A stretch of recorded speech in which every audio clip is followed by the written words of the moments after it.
Salut tout le monde, Benoît, la pause cigarette. Bon, allez, je prends un petit peu de temps pour vous faire mon retour sur la Yen de chez Smoketek. Pour moi, ça sera clairement un retour négatif. Tout le monde en parle, bah, je suis désolé, moi je vais en dire du mal. Voilà. Et ne même pas la rentrer en boutique. On a eu un exemplaire, on l'a encore là, et ça n'ira pas plus loin. Alors, chipset, l'électronique, tout va très bien, il n'y a pas de problème pour moi à ce niveau-là. Le gros problème, c'est au niveau qualitatif et danger dans l'utilisation des accus, tout simplement. Alors, en termes de vape, en termes d'écran, etc., en termes d'apparence, c'est vrai qu'ils nous ont fait un truc magnifique. En termes de vape, bah, pareil, ça envoie, ce petit FV 8 Baby dessus marche très très bien, il n'y a pas de souci. Euh, Là où on va commencer à rigoler, ben, on va faire les gros plans sur le Switch, puisque c'est là que j'ai commencé. Alors, la box après une semaine d'utilisation. Alors, je vais juste faire ça. Regardez bien avant, juste passer l'ongle. Voilà. Et le reste de la peinture est sous l'ongle. Donc, j'ai pas appuyé fort, j'ai rien fait du tout. Voilà, peinture mal cuite, pas d'après, j'en sais rien, mais enfin, par après, clairement, il n'y a pas d'après en dessous pour faire la peinture. Alors, aller foot, selon les sites, entre 75 et 90 boules pour quelque chose comme ça, je suis désolé, mais chez moi, ça passe pas. Alors, chez Smoketek, je sais pas, réfléchissez un peu.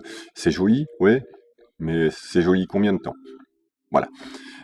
Deuxième gros problème, la trappe d'accu. Alors on va faire un gros plan en dessous avec un peu de lumière. Voilà, aucun loquet de verrouillage. Donc c'est juste glisser sur le côté et les accus sont comme ça. Alors maintenant, regardez, je fais juste ça. Voilà. Il n'y a pas de crochet, il n'y a rien.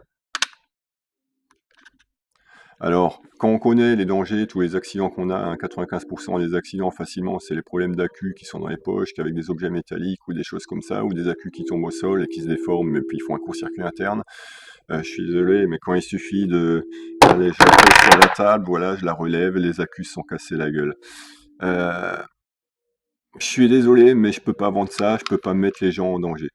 Voilà. Donc, tous les mecs qui cherchent pour de l'Alien Box, posez-vous la question sérieusement avant. La trappe d'accu s'ouvre quand vous l'avez en poche. Et comme les accus étaient dans la box, ben vous aviez des pièces de monnaie, vous aviez un trousseau clé, vous avez autre chose dans la poche avec. Voilà, magique. J'ai même pas besoin de toucher la trappe. Voilà. Posez-vous la question, est-ce que vous avez envie de vous faire cramer, les mecs?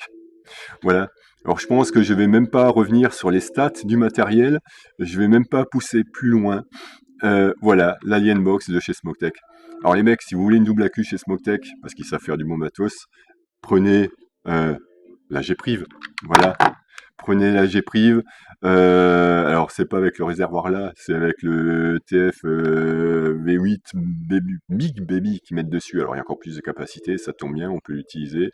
Vous avez un bel écran avec toutes les indications aussi.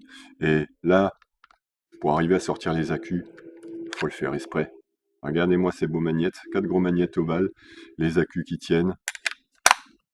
Là, vous l'ouvrez pas par erreur. Les accus tombent pas par erreur. Voilà. Alors oui, c'est 20 ou 30 balles de plus. Mais honnêtement, je me pose pas la question à ce instant. Voilà. Donc je reprendrai le temps pour reparler de la G-Priv, pour reparler d'une autre.